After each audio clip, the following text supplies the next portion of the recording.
Ladies and gentlemen, boys and girls, geeks of all ages, what is good with you? This is your man Q, aka the Geek, back again. I think this is like number 22, 23. I'm gonna get it. I'm gonna get it right, y'all. I'm gonna get it right. We almost did not have a show. We are still moving in construction. Geek Stop the store is in construction. We gonna come back stronger, faster, cheaper. Because that was the whole thing. The place where I was doing my store with everything, Shopify, when they talk about inflation, y'all know from a consumer standpoint, just like I know from a consumer standpoint as well with games and just life, food, and everything else in between. This shit out here is crazy. So they raised the prices on the store and everything. So, you know what? I was like, let me go back and recalibrate and do some other stuff with that too. So I said all that to say that we almost didn't have no joke, but we still moving and we grooving because I didn't want to get on here and just talk like randomly some of the topics and stuff that was going off on my head. And then I was sitting here on Twitter, which Elon Musk, my dude out here, he spent $5 billion on Twitter, and now realize what the hell I just spent $5 billion on. I don't know. I know what he said he was doing, making a platform for literally for free speech. But some shit got to be mandated. Let's be real. Like even as a streamer or people who are content creators, or you be on certain platforms or certain things, certain shit you just don't want to hear on certain platform, or like I'm particular where I'm not a big fan of somebody like dropping like 29 F bombs. Like you got more F bombs than you got dialogue. You like the NPC that just cuss a lot, how they was accusing Frey, but Frey wasn't that bad. Her cussing just felt like, when you got, because I used to be like that way back in the day.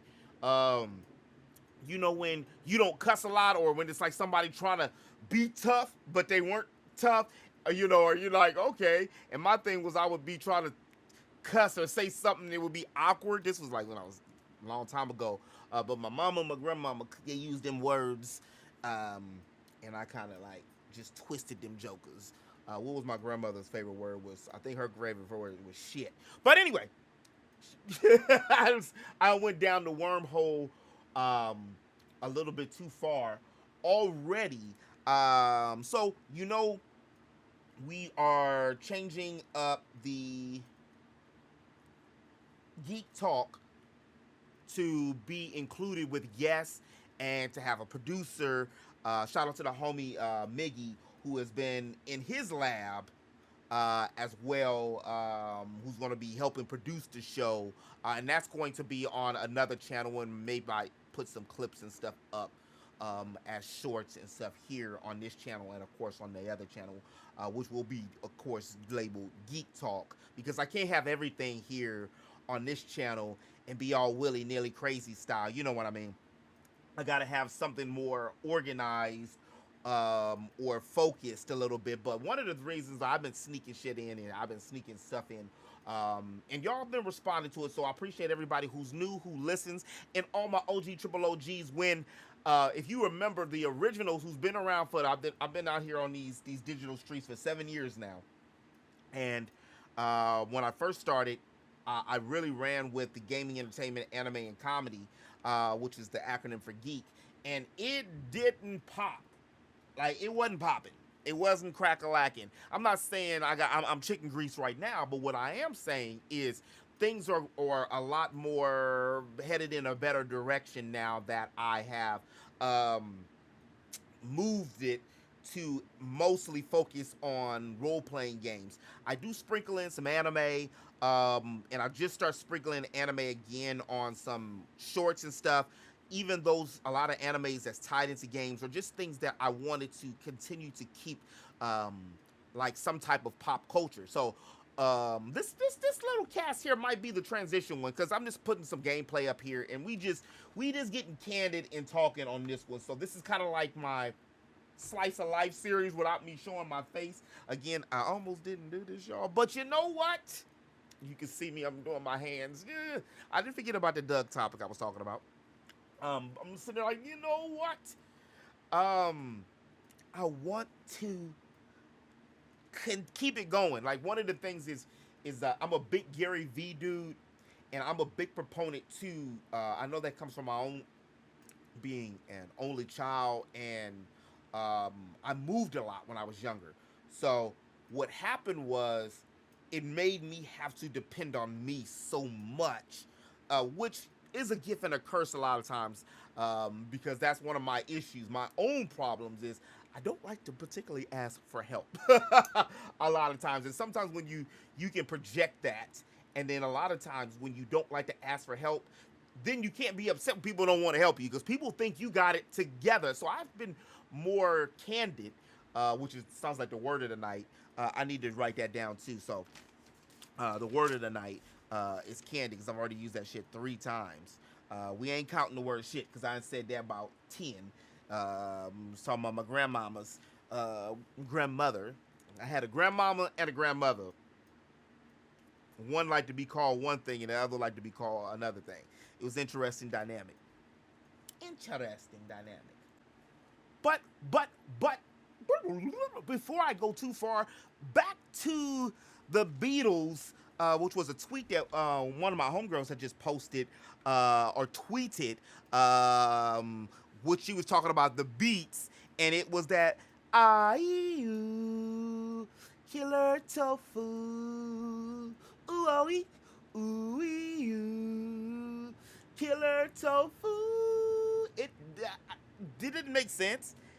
I remember his sister, Doug, for those of y'all who are old enough to remember Doug, or you might remember Doug on Disney, but the time Doug came on Disney, Doug was a whole together different kind of Doug, which was crazy because he had a longer lifespan out on Disney than he did when he was on Nickelodeon. But the history of Doug, he was this regular dude that just moved and was just transitioning to 7th grade. Ironically, I was in 6th grade going into 7th grade, or no, something like that. No, he was older than me. But it was something around that time when Doug hit, we was around the same age. So it's kind of like my crush, Gina, was kind of like his Patty Mayonnaise. And so I had that feeling, and Doug had that feeling with all youths. Also why love is essential in RPGs and in shonen to me. I mean, I always feel a good dose of battle can be rectified or taken in a little smoother when you have some kind of love interest or some. Not everything has to be based off of that, but if you're doing a coming of age story in any type of capacity, when you're doing anime or video games or a movie, I mean, how you ain't gonna have some kind of crush or something? I mean, you're a human being unless you're a damn bot, and then bots, these female bots be sending me stuff, so you know. But the tweet that the homegirl did was she was just talking about this was one of her favorite Doug songs, and she listens to it on a regular. And then it made me think. I just asked her if she had seen the those new shoes that some fan made. I don't know why I said fan made. Was I jealous? Was I hating because I don't want to make shoes like that? Sky Davis, which was of course like Michael Jordan. It was supposed to be like Air. Instead of Air Jordan, it was Sky Davis. This was the 90s. And Michael Jordan just won their chip not too, over my Lakers. But anyway. It was these huge shoes, and the whole episode was basically just built off of the bully, Roger, talking shit to Doug, and Doug was like, I ain't gonna be here. No, he didn't say like Magic Johnson. He actually said, I'm gonna go out there and hurt my feelings. And he took his sister Judy to go get these shoes. And the shoes that he ended up getting were the Sky Davis, but they were like size 24. And he looked like an idiot. So he was walking around, clapping around, and honking around with the shoes. And ironically, I kind of messed my feet up when I was younger doing this because I didn't never have like a pair of Jordans. And I never had like these shoes. I couldn't afford all these shoes like that anyway when I was growing up. And then when I did get the chance to finally get it was Michael Johnson, the track shoes. I bought the damn shoes too small. And just because I wanted them so bad, I cramped my feet up in them damn shoes for almost a damn semester, and them shits was like $110, $120 at the time, and I never bought a pair of shoes like that much anymore. I never was into Jordans, mainly because it was expensive, and also at that time I didn't know sports like that then. I knew what I was watching. I didn't know exactly what I was watching. I was watching Jordan when I was, watching then. But I knew as a Los Angeles native, and you just beat Magic Johnson, who was my favorite player at that time. I didn't like you beating my city on my squad, so I knew that much. So I didn't have the shoes, but the I forgot who made them. If I find who made them, I put a link and the pictures up.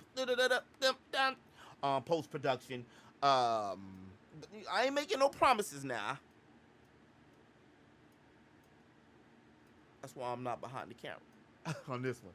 But the shoes is really, really cool. I would actually just get the shoes, to just put them on a shelf or something, which is ironic because I've been going through the archives. No, I'm not even gonna say the archives. I've been going through the vault with all my other shit. I'm getting rid of it. I'm getting rid of a lot of stuff. I need a new PC, so that's the new QPC fund.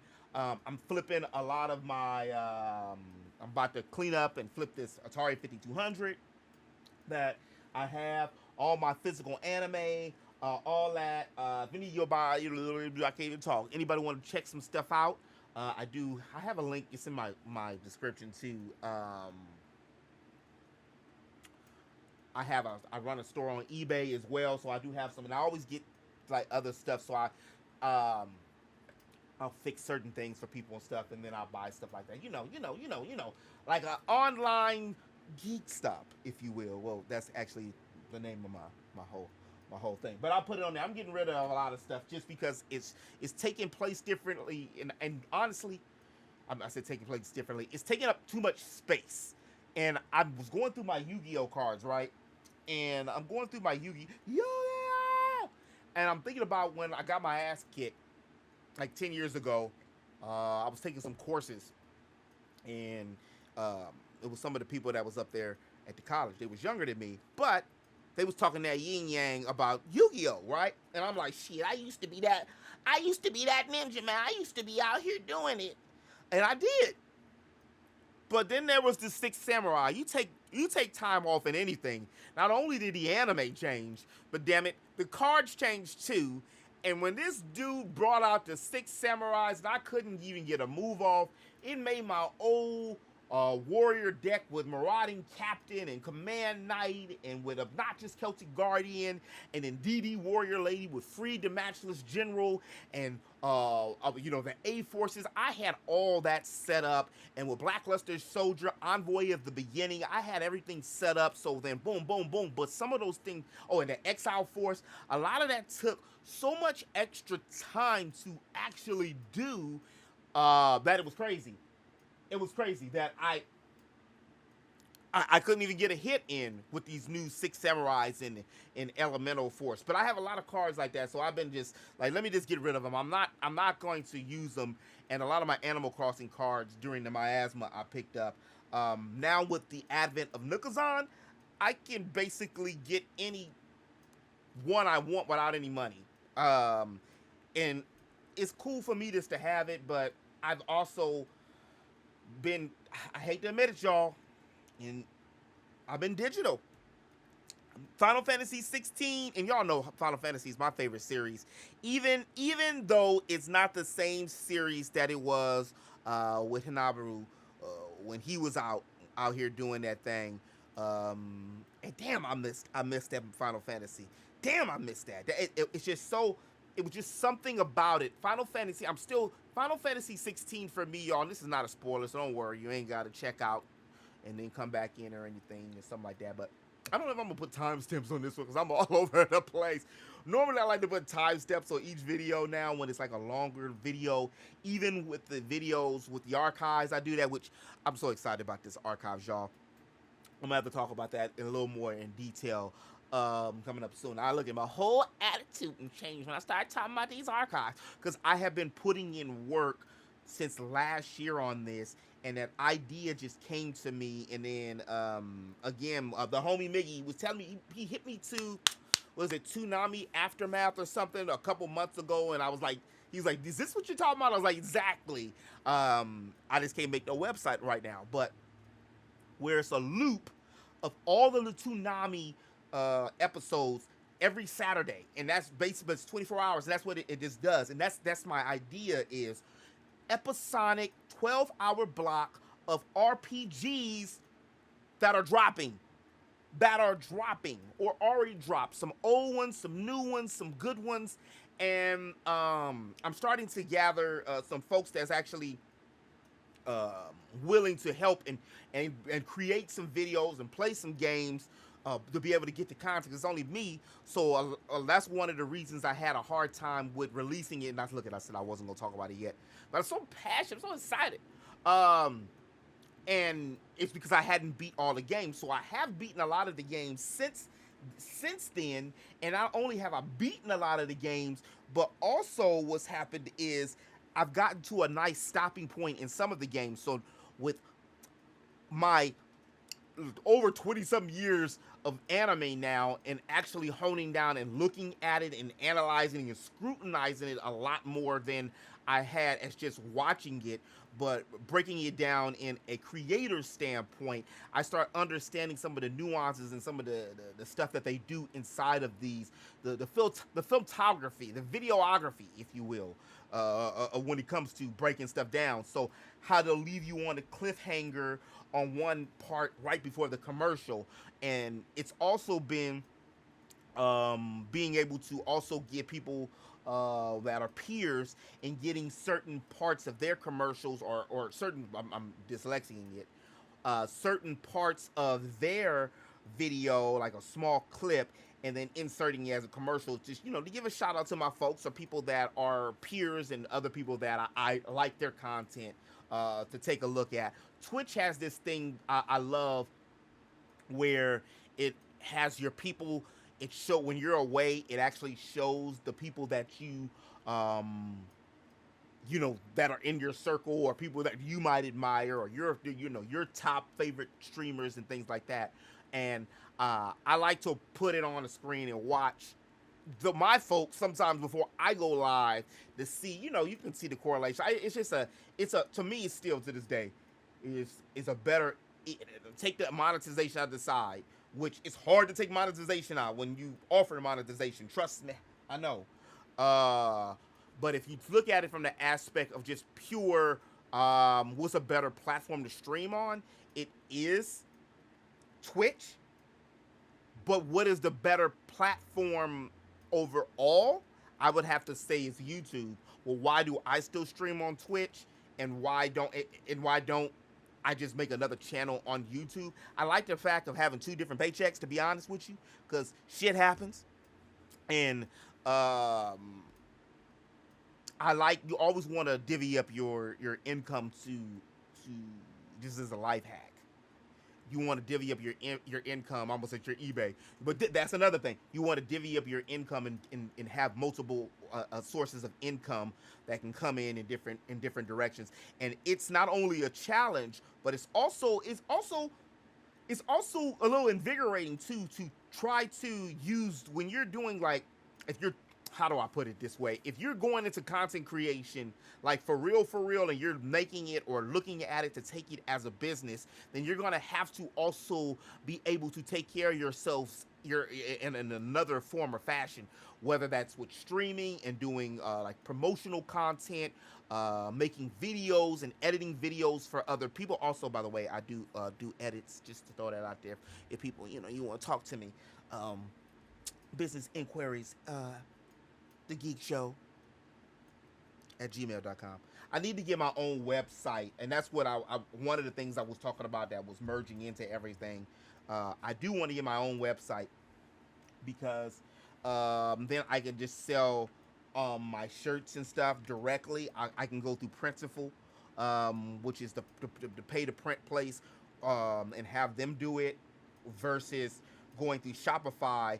And Shopify, just, man, They I understand how they had to get expensive, but shit, I'm just like, y'all, man, y'all out here, y'all doing the most at the moment. But no, I know, like I said, I'm all over the place right now, but I mentioned that archives and got excited. I also switched archives to a Z for a couple reasons. One, everybody uses archives, and me and one of the homies, one of my best friends actually, I ain't talked to him in a minute, but we was like rivals, but close homies, and a lot of people take it to the I'm an Aries. I'm competitive, and I always, it's not that I can be competing self consciously and not really trying to. That's one of the reasons I do like video games, even if I get my ass kicked on a lot of video games. I like and when I played sports too, even I was like, I played sports too, like a long time ago. We only had just one type of ball. We used it for baseball, foosballs, and that basketball. But what shit, look, I did all them damn jokes and I forgot that. And then, that's looking at, I had the post joke syndrome or the post joke clarity. But yeah, um just the content and everything in general when you're if you're looking at it that way, but it can even go for a business too. A lot of people who do stocks don't only do stocks, they have not retail. A lot of people have retail too now, but they also have other online ventures and other online things you can do. And I watched this thing um, that was very interesting. uh, I can't remember exactly who it was, but it was talking about, oh, it was Goldwyn, I think. Was it Manuel Goldwyn, the brother that I can't remember. You black, dark skinned black dude with the salt, with the gray. He ain't salt and pepper no more. With the full gray hair and stuff. He's like a public speaker. And he always talks about wealth and money and different things and stuff in situations like that. He had a thing where he was talking about um, how reason why you always have to be thinking ahead of the market. If we're just thinking about online now, like we should start focusing on VR, if that makes sense. Okay, because I know that's not the greatest example. I'll give a good example. I did a lot of retail, and I was close to damn near 20 years in retail. I was in management and retail and stuff for a long time and stuff. R Zone, Toys R Us. And when it first came out, I didn't realize streaming was going to be as big as it was. I used to work for Netflix. I did Netflix for a few days. And Netflix was when you were just putting CDs in an envelope and sending them. And I was on an assembly line, and a homeboy got me that job. I'm like, bruh, I ain't going to be here. But for real, I was like, I didn't think that streaming was going to take over. So what I used to tell people, because I thought it was going to be this way too, and didn't many of y'all, for when VHS was out, I know that's video, what is it, video home cassette. This was in the 80s thing and led up to the 90s. It was kind of old and tired and beat up, but that was all we knew. You could record, you can do things, but then companies got smarter and they made DVDs where they started doing like the Yada Lock and stuff on it. And that's another Yu-Gi-Oh phrase, Yada Lock. Look it up. But DVD came out and it just made a VHS pretty much damn near obsolete, where it didn't even matter about what it was or what it wasn't. Like it was crazy. I thought because how DVD looked and that Blu-ray was supposed to be 24 times better and faster, which it was and is still, I thought that was going to be the one that took over like how DVD did for VHS. But Blu-ray didn't even get a chance to have no time because streaming popped and everything went online. So that was one of the reasons I wanted to make an e-commerce store too, because everything is online. And that's why a lot of stores and stuff, you can even shop and stuff online now, which is crazy. Everything you can pretty much do online. We're almost living in Wall-E, and I ain't even seen Wall-E, but I know what happens in Wall-E from at least the clips and stuff I've seen on Wall-E. And speaking of Nickelodeon, the original Ninja Turtles is going to be coming back. The 1987's Ninja Turtles will be returning. Well, it ain't returning because it never was on there. But they did have that 2012 Ninja Turtles with the agents and the badass Krang and all. That actually was my favorite Ninja Turtles. So even more than the 1987 Ninja Turtles. I didn't collect none of the figurines during that time. But the weird thing about the 1987 Ninja Turtles, and I'm wondering if they're going to do it now, it was like really, really great for like the first, what was it, 1 to 3 seasons or something like that, because they had the same person. But then they went and it had like a whole different editing team and the editing style. I was watching this video a couple years ago.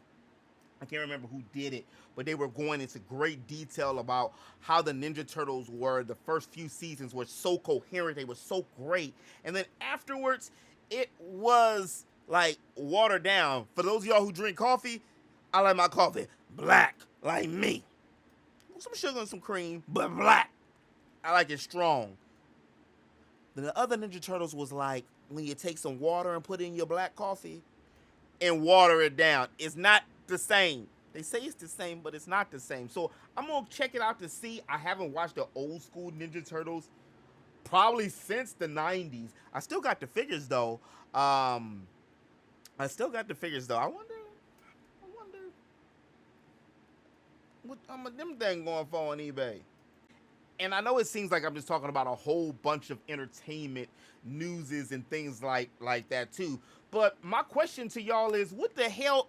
You do other things than game, right? Like, sincerely. I know you don't just sit in front. Well, I know some people that just don't do nothing but take a shit and they playing the game and they wake up, they playing the game. Like, you don't watch nothing else though, for real? I ain't even talking about going to touch grass. I cut my lawn. So I touched the grasses and the weeds. Stay off the weeds. Y'all crazy. But I said all that to say Invincible Season 2 will be premiering on November the 3rd. And if you guys seen Invincible Season 1, I know you've seen the damn Omni-Man memes everywhere, and we're wondering, like, what is this, Jim?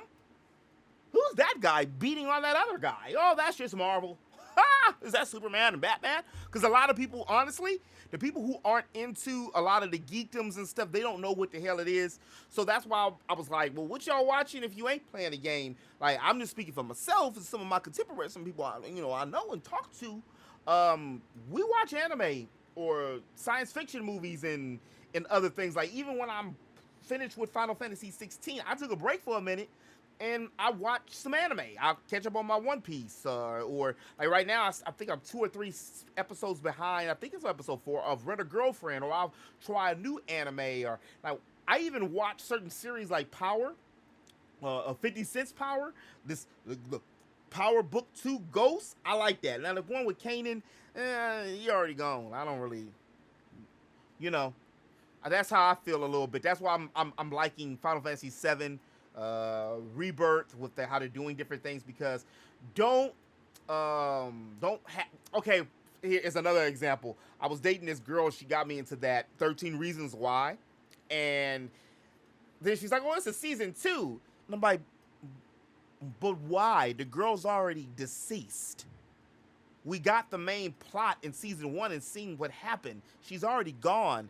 They had her like as a ghost or something. I didn't really like that. So I'm kind of saying like the same thing with Eric. That's why I was really, and I still stick by this to this day. Avid Children was a great thing and an ode and a holla back, a fan service for us as fans. But what did it really accomplish? Cloud still sprung off of Eric, and he been tapping Tifa. Sephiroth can come and go whenever the hell he wants. He has a whole bunch of acolytes that look just like him, which he always kind of did, just the cells. So we got a new sword, because he retired that Buster sword, which I still need to get a real life one. That's the only thing. I wish I would have went to Anime Expo this year and got it. Since dude was trying to charge me $150 for one last year, but that the Buster Blade is 5 feet, and I was thinking about it. I might just have to make my own. That probably will be the best way for me to do it. You know what? That's gonna be like a side project. I really am gonna do that. I probably could do that and sell them damn things. Everything about money. What did I just tell y'all? As an influencer, you have to have multiple options of income. But if you guys haven't seen Invincible, the first season, I highly suggest it. It's a different take on superheroes. I forgot who made it, but it is a comic. And it's really good. Like one of the homeboys mentioned it to me, and I had been seeing it around. And then I really caught up with it about a year or two ago, because it's been a while since they've been on a hiatus. And I really enjoyed it, and I love the way that they ended the first season to let you know that it's going to be a season 2. It ain't for kiddies, so put your children to sleep. Put them kids to sleep. Tyrone, Jorge, Gina, take your asses to sleep. Because it's bloody. It is bloody on this one. It's a lot of ripping apart. And they got Quatus. They wrestle. They wrestle on this, too. But it's actually one of my favorite shows, I think, when it came out after I watched it for that year. So I would suggest it, and like I was saying, it is one of those shows from the ending that lets you know that it's going to be bigger, better, and more, and it allows growth. Also, this does matter. The lead hero is an Asian American, so look. Y'all know how I feel about diversity when it comes to that. To my brown brothers and sisters and everybody else that's out there. I love to see it. I love to see the if only Final Fantasy 16 had just a little bit. Okay, it's cool. Maybe I was playing Fire Emblem Three Houses, and that's one of my favorite games.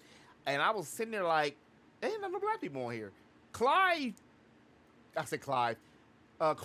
is not black. At first, I thought he was on the first screen. He's like Middle Eastern or just like brown. They have like that on, I guess, these desert people. That's what it seems like. A lot of Japanese entities. Final Fantasy 16 just did that. They're not another ethnicity. They're just desert people. The only I see. But to some actual gaming news and some semi-big news, I guess if you want to say, the PlayStation Q, Project Q, apparently has been leaked, and everybody's defecating on the system. Basically, it looks like a thin mint Switch with like little handles and stuff on it. Many of y'all have seen it. I don't know if it's real. I'm a conspiracy theorist when it comes to certain things, and especially when it comes to these medium billionaire-ish companies and corporations. And what I mean by that is sometimes I believe that they will actually pay for somebody to do some stuff. Let's just say I'm not into the industry like that thick, but I do sponsor things and other things sometimes. And, you know, corporations hire people. Even if you go and look, like, on Indeed, or if you go and look at certain other, like, job places and stuff like that, and LinkedIn, people pay people to basically talk about their products. Or it's like being I'm an Amazon affiliate. It's like being an affiliate. You're basically promoting somebody's thing or their particular items. I always like to promote things that I particularly use and or like. Speaking of, we ain't even talked about this Geek show. I want to do that for like some Elgato stuff, as well as Nerd or Die, because I use a lot of Elgato. Almost all my stuff is Elgato. And I got the ring light and the microphone and both of the stream decks, and I want to get the bigger stream deck, but that SOB is still $200. Even on the Bay, even on eBay, people are still selling that damn things. And They got payment plans and stuff on Amazon and stuff, and I'm just like, if I'm not gonna be paying $20 a month for like a million months for that. I just want that whole thing. If anything, I'm gonna put on a payment plan. It's gonna be my PC. But the PlayStation Project Q, I mean, remember the Nintendo Switch thing?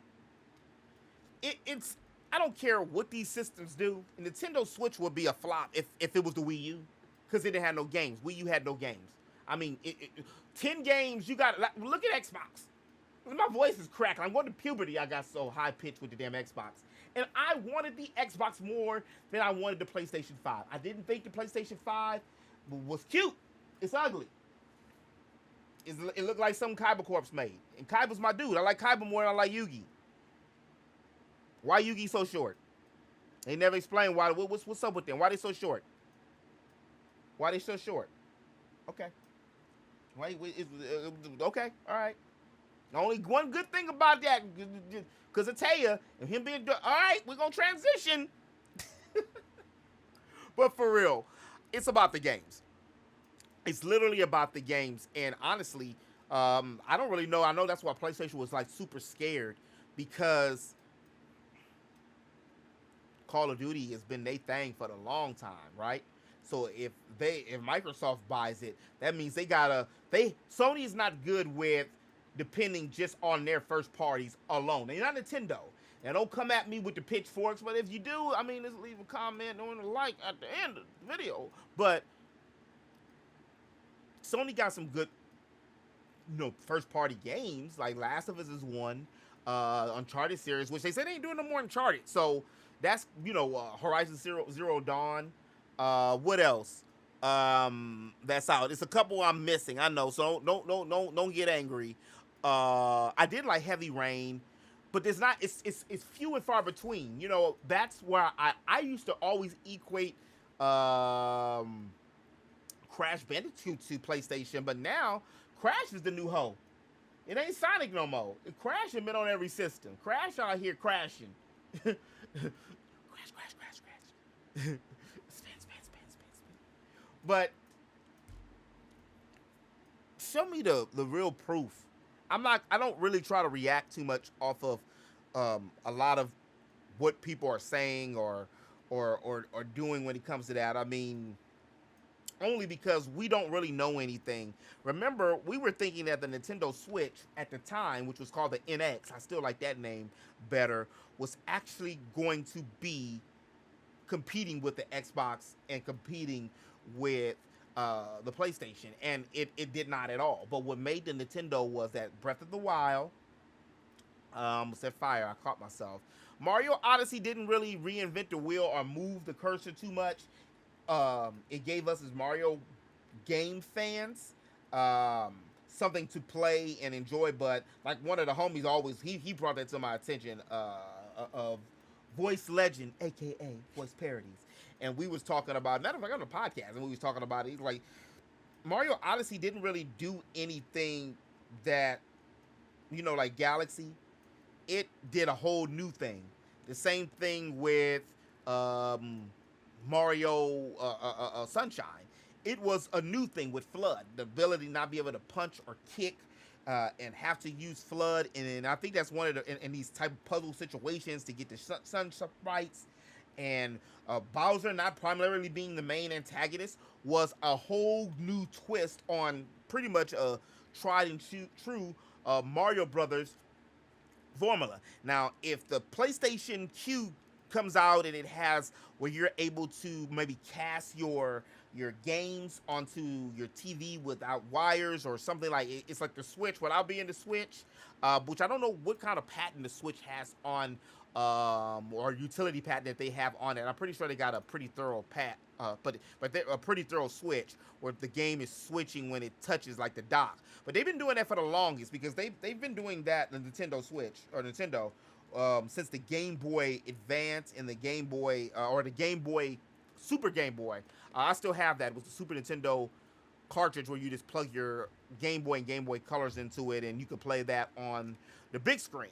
So they've been having something like that for the longest. Now, if PlayStation did a cast to it, or you were able to like cast your PS5 games directly to it, and it would make maybe 720 or make it something like that, Because on at least from the scan which we see, there's a QRC code. So maybe if you can do some kind of QRC code and it scans, and if you have a smart TV, it does it.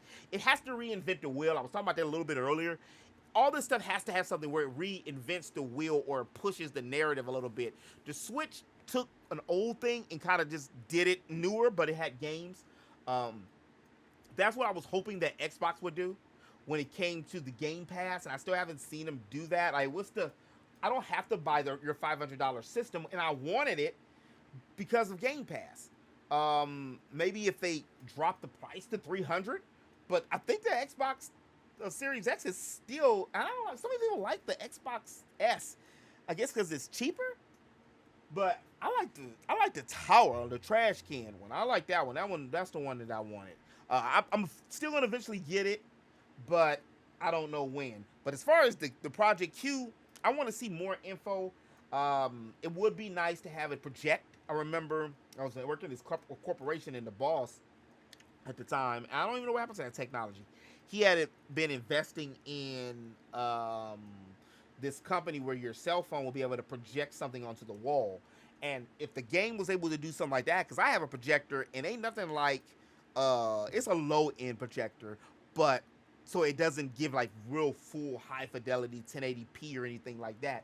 But it's good to play certain games. Like, I can play more Switch games than I can play PlayStation games. Sometimes I want to see. I was trying to play Forspoken on the projector, and it was a little,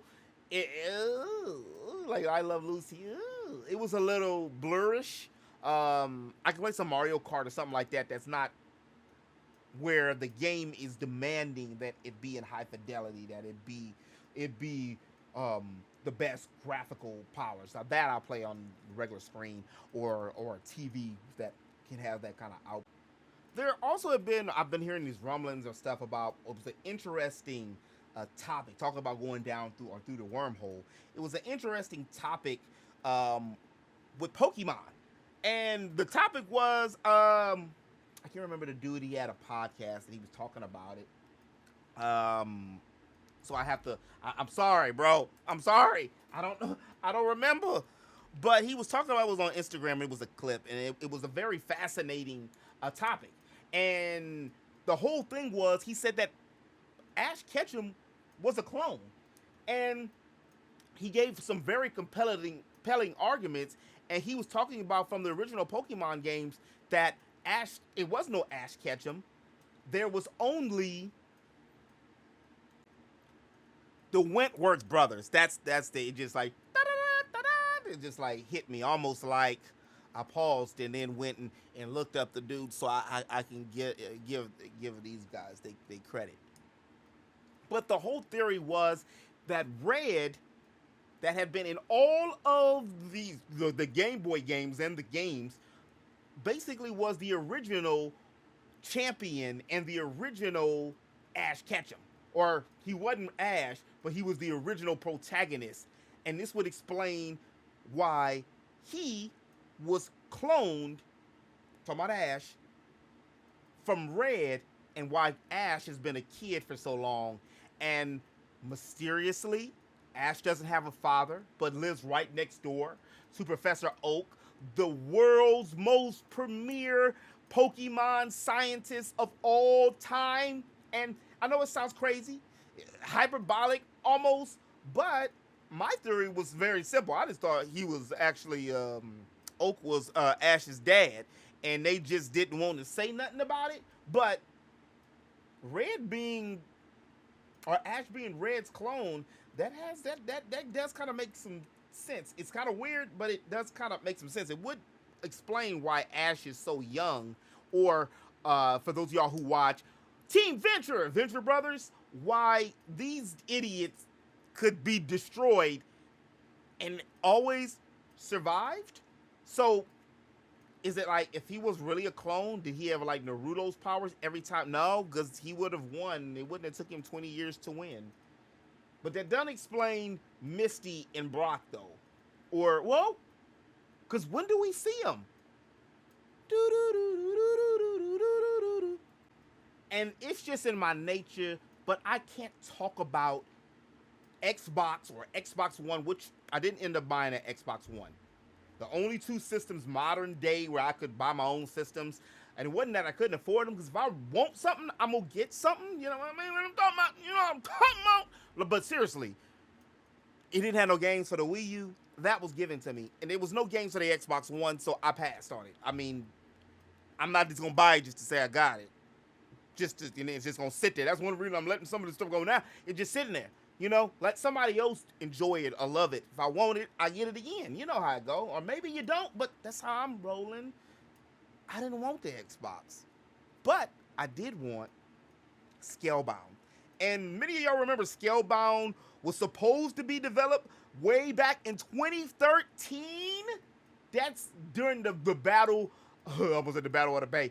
That's during the PlayStation 4 and the Xbox days, where they were out here. Who's gonna have the best games? Who's gonna have the best games? Well, neither one had really the greatest games at that era. Like that whole Wii U, PlayStation 4, Xbox One era. To be real with you, to me, I can't speak for y'all. It was kind of stale. It wasn't anything that was like, oh my goodness, I had to have. There was some gems, but during that era, didn't have as many. But then again, PlayStation 3 and didn't have. Well, okay. Persona 5 did come out, so I have to go back and think about that. So don't quote me completely on that. But it was a time that it got stale, and it was around that era. I was going to pick up an Xbox One when I heard about Scalebound. Scalebound was, which kind of looks like all these action-based games now. When I was going back and looking at Scalebound, the action sequences do remind you of a DMC5 or a Final Fantasy 16, which just recently dropped like a month ago or so today. So this game would fit so perfectly into the modern day gaming, but who would pick it up? Well, didn't Xbox just pick up Blizzard and Activision? So I would love to see them, somebody from some resources delegated to pick up this. I know this was a Platinum Games thing, but maybe you buy the license or the rights, you buying everything else. Somebody to do this, because it just looks like one of those great games that were just left on the scrap heap. In 2017, they just threw up the white flag and said it's over. But myself and it's a lot of other fans that were still talking about it or clamoring over it. It really looked like it could have been one of the ones. It really did. Platinum is really good with action-based games. Now, on this last one, y'all think I'm gonna be hyperbole, I'm just talking that BS. I'm just don't know what I'm. Look, I believe that there's going to be even more surplus of remasters and remakes. I was just talking about that, but I really believe that there will be, is because it's just been this whole, like, I just did a poll on the channel earlier this week, and it was only a small sample size, but the small sample size, it was overwhelmingly modern day gaming has become boring. And even with one of my favorite Final Fantasies, and I can say that, Final Fantasy 16 was a great game, it was not the same. Maybe it's an us thing who grew up with gaming, but it wasn't the same Final Fantasy feeling. It was a great game. Story was great. Characters were great. It just felt like it wasn't. And I made sure I took the appropriate time to play it and time to delegate to just playing that game. I gave myself a good moment that I would be able to play it. I was hoping to get a review code, but I didn't meet the numbers yet, because I would have beaten it before the 2 weeks. Usually they give review codes like a week or 2 weeks beforehand, so that way you get a chance to do it. I would already had a review and every X, Y, and Z out with the game. But not just that, but look at even the recent Halos. I know Bungie doesn't do Halo anymore, and that had a lot to do with it. There's only a handful of games that, which I still need to do that video, that I would consider all-time 10 out of 10 games. And a lot of games now, including Final Fantasy, which I just enjoyed, feel like I've been there or I've done that. And this is going to be, in particular, I'm not picking on Final Fantasy 16 because again, it's a great game. Is going to be this new situation where, like with the Marvel movies and the superhero movies, what a lot of people complain about is we're just going to continue to make this genre or this particular type of action-based game in this particular format, and everybody else is doing the same thing.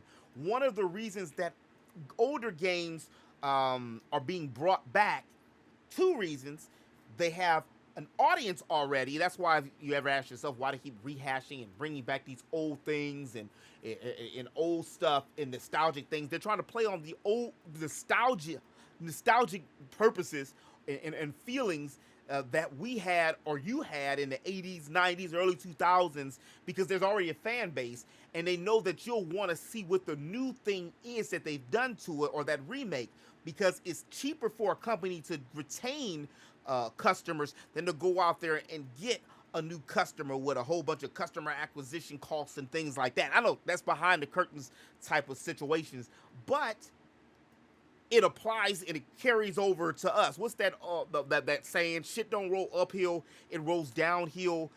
So they don't want to take a lot of hits with these new games and these new IPs. So it's easier to go into the vault, into the archives, and pick up a Mario RPG and just reimagine that game with updated graphics and reimagine that game with upgraded character models and music. It would be nice if we got, I almost said some DLC. Oh my God, I can't believe I live in a day and age that I'm actually asking for DLC. I'm sorry, y'all. I didn't mean to say DLC. There's some games, like 16 and Xenoblade 3.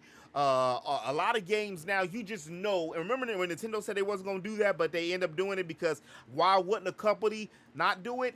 I'm going to be very real. When my games surface, I will have DLC or other things to continue to keep you wanting to be involved in my story, inside of my world, inside of these characters. So I do understand that, but I don't know why I was about to say DLC. What I was saying was the music, the graphics, characters. If they added more elements or something else to the story, or even some voice acting, that would be beautiful. Much like they just did with the Star Ocean.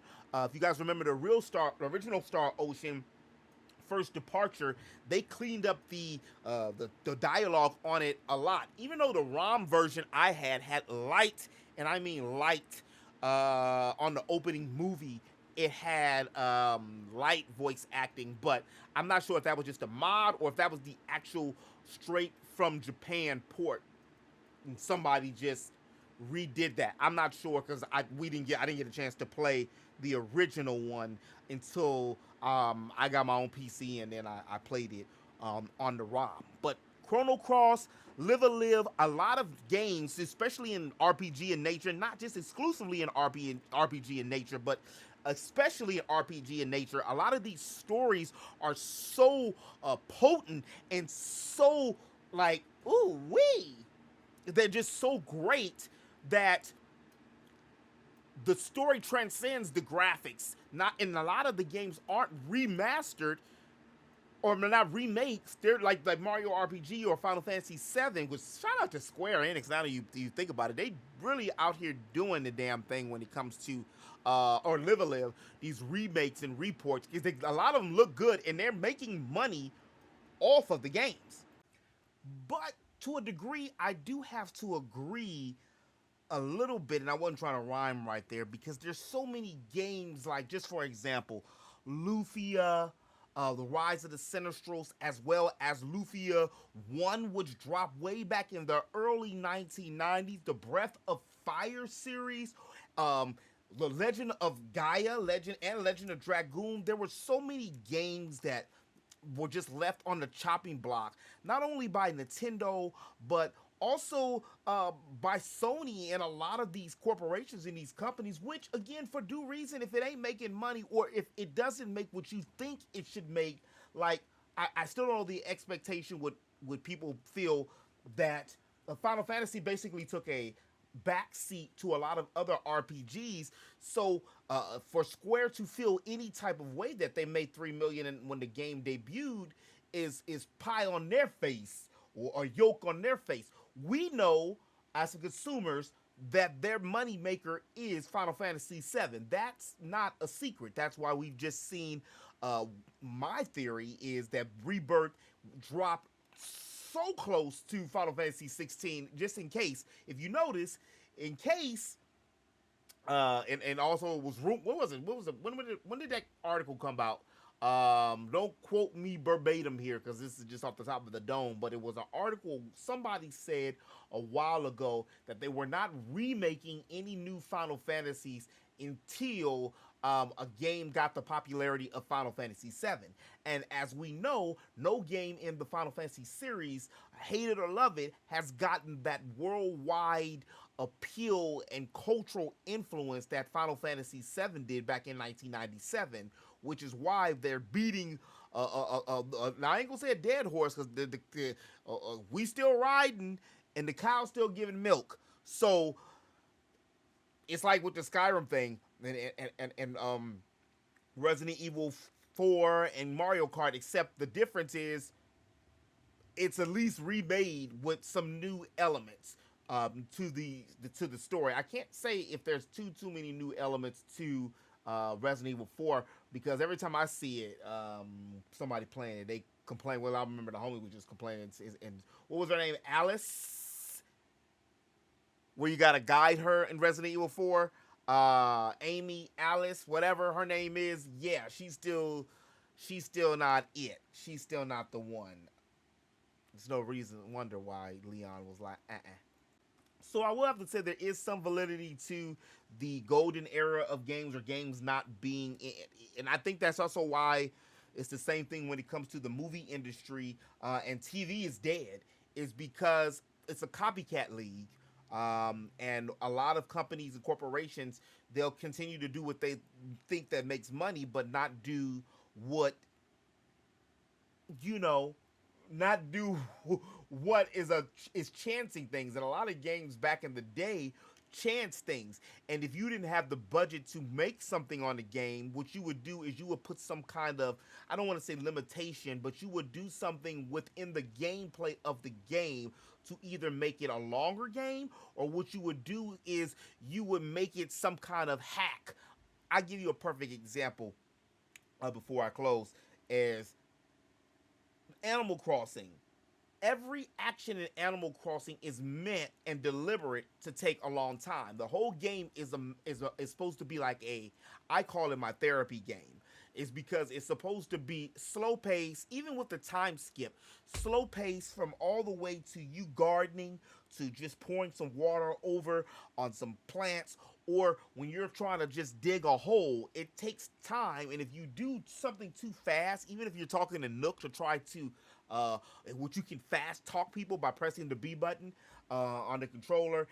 But a lot of times you'll miss what the person says, or you'll say the wrong thing to them, like, yeah, it's okay, you can move from my island, and it might not have been Judy. You didn't want her to leave. But my whole point in rambling about that is a lot of the games back in the day they didn't have the luxury of having these super $100 million budgets. Of course, inflation and times were different, but they had to use something within the gameplay in order to make the game stand the test of time, so to speak. Zelda has done it as well. Tears of the Kingdom is not the fidelity game, the eye candy that Final Fantasy 16 is, but the gameplay in question, whether you think it's DLC or not, it can be said to be better than the gameplay that's in Final Fantasy 16. I have to think about that one before I make an opinion, because it's going to be interesting too. Now that you think about it, who gonna get the game of the year? I know it's gonna go to Tears of the Kingdom, because anytime Zelda drops, like, you can't say nothing that ain't Zelda, But Final Fantasy 16 does have a good case. But anyway, thank you for listening. I already talked about the archives That's coming soon, y'all. Soon, soon. I'm excited about it. I got some stuff coming in the works about it. Prepare to see some trailers and bumpers for that coming soon. We're gonna have some Final Fantasy 16 on it, some Forspoken, Octopath, Star Ocean, Lost Odyssey. I have a good amount of new and old games that are gonna be dropping. I still got some Xenogears and some other retro games that I want to play and put on here too. I do eventually want to do like some sampling of some voice acting and get a band of people to like voice act and knock some of these games and stuff out. But that's something for way down the line, maybe, you know. But as always in the web, appreciate y'all stopping through, listen to me ramble. I'll holler at y'all on the next one. Look out for next week. The Geek Show will be returning with the jacket, with the green screen, and a whole bunch of new bumpers and everything else. As always in the web, remember to eat, sleep, geek, repeat, and take care of yourselves. Longest time, I wasn't being legit or for real with myself either, because that was a part of me. And even though I was doing it in secret. And then it just hit me. And that's when it hit me. And that's when I became a geek. Finally, the sleeper has awakened. I am the prince of all geeks once again.